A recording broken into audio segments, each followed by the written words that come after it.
And good morning guys, mga taga-subaybay ni Kuya Dan TV. Kumusta po kayo? Good morning. Magandang gabi sa mga gabi sa inyo. Magandang tanghali, siyempre sa mga tanghali. At higit sa lahat, siyempre, have a nice day sa inyo pong lahat. So ngayon pong araw ay March 4, 2025. Alas 8 gis ng morning. Ito po si Kuya Danyo, nagsasuffer ng arthritis. So, pakita ko sa inyo ang gagawin kong activities for today. Siyempre, magpapakain ng mga pusa. But for a while, bumibili pa ang aking may bahay ng pakain nila. So, ito ngayon ang sistema nila. Habang naghihintay, papakita ko po sa inyo. Okay, go. Samahan niyo ako. Okay, so ayan sila. Naghihintay. And dito, sa banda rito. Ayan. Ganyan ang waiting period. Mga yan. Sa ilalim na yun, mayroon isa. Ayan. Yan sila sa ibabaw ng silya. Ayan. Nakaharap sa electric fan. Maybe iniinitan. Medyo summer na ngayon eh. Okay. So, meron pa dyan. Ayan pa si Parsley, ang aking pasyente. Ayan. Nagkasakit po yan. So, dinala natin yan sa veterinary. Ayun, okay na siya. Medyo nakakabawi na ng katawan. Kasi pumayat na siya. Hindi siya kumain ng almost 3 days. Okay, so ito, lumapit na naman sa akin si itong pinakamatandang pinakananay siya rito. Si si Nami. Siya po halos ang may mga anak na mga yan. Siya pinakamaraming may anak dito. But ito, yan, yung si Maxi, ito si Charlotte, isa rin sa pinakamatanda. Puro po yan adopted. Ito anak ito ng, okay, yung anak din po ito. Pa-adopt din sa amin. This one, si Colette. Yan, mga pinagkukuha yan. Re-rescue po yan nung anak kong bunso. Okay. Yung isang yon, si Golden.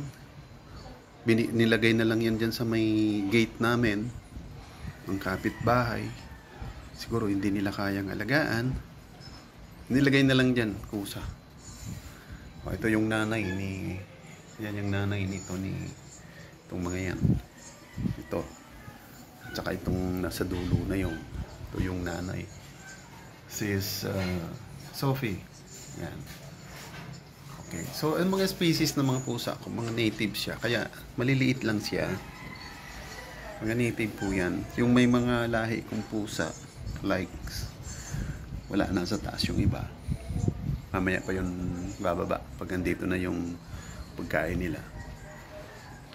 And yung pinakamatapang, pinakasupladong pusang adopted namin, ito po siya.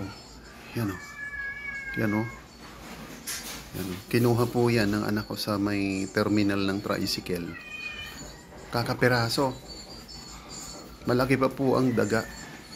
Nakuha po nung anak ko. Papasok siya sa school. Kasi naawa siya. Dahil baka daw masagasaan ng yung mga tricycle. Kasi nasa terminal na siya. Diyan lang sa may bandang baba namin. So kinuha po niya. Ako naman po ang taga-alaga. Ang daddy nila. Nakapakain. Sinishare ko po sa aking mga content. Para naman maka-educate tayo sa ating mga kababayan na mahalin natin mga pusa. Pet lover kasi si Kuya Dan, mga idol. Kaya naalala ko nung ako po ay bata pa, nung nakatira ako sa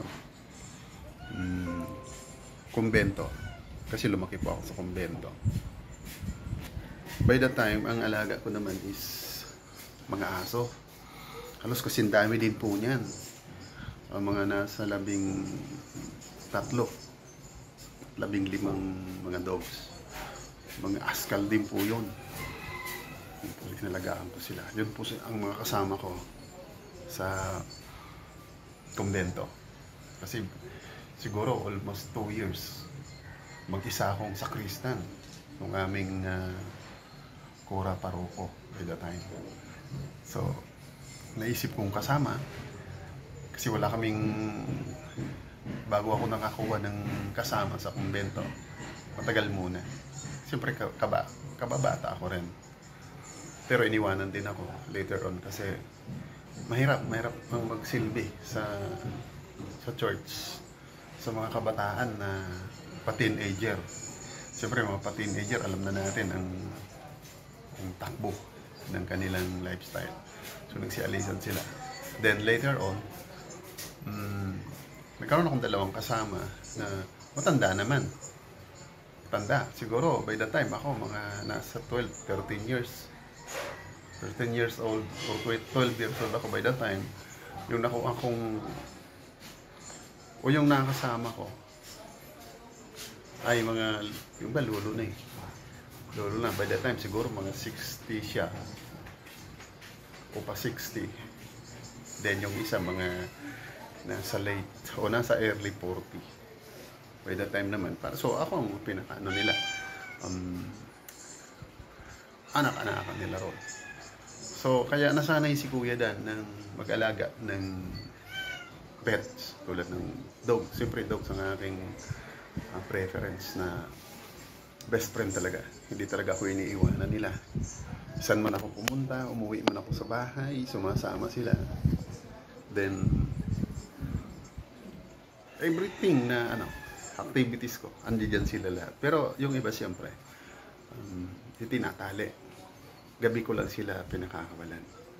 Kasi matatapang yung iba. Pag may mga parishioners na aakyat sa kumbento, nakakatakot.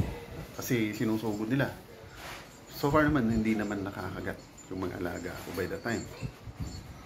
So, nung dito naman ako sa Manila, so, pusa naman ang aking inaalagaan through pag-adapt itong mga anak ko, especially itong bunso kong anak. Siya talaga ang namumulot ng mga astray ng mga pusa sa kalsada. So ang aking pusa dito, nung binigay sa akin ng kaibigan kong dentist, si Dr. Faye, yun ang may breeding, but then sakitin. Yung pinaka-original na nanay na magsianak ng mga yan, sa ilalim na yan. Kaya malaki yan.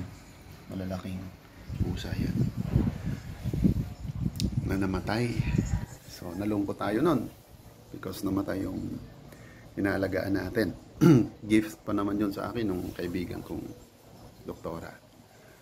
So, ang motivations nilang TV.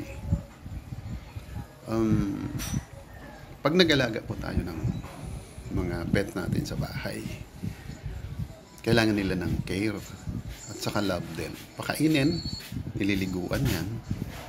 Parang nag-aalaga ka rin ng isang bata. Pinapakain ng maayos.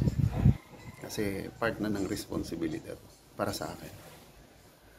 Okay, so ganyan po ang routine ng inyong lingkod. So, ngayon po, hindi ako nakakapag-live ng gusto dahil medyo namamaga ang ating paa because of arthritis yata to. Ayon dun sa tumitingin. Namamaga po ang paa ni Dan TV Vlog. Pakita ko po sa inyo. Yan po. So, yan, namamaga, namumula. Sakit po yan. Pag nagla-live ako, siyempre nakaupo tayo rito. Hindi makapag-concentrate. Kaya standby muna hanggang hindi pa kaya. Pag kaya na, punta na po tayo sa live na live. Okay, hanggang dito na lang muna ang pagbahagi ni Kuya Dan ng kanyang everyday routine. Maraming salamat po. Magandang umaga. Have a nice day. God bless us all. All right.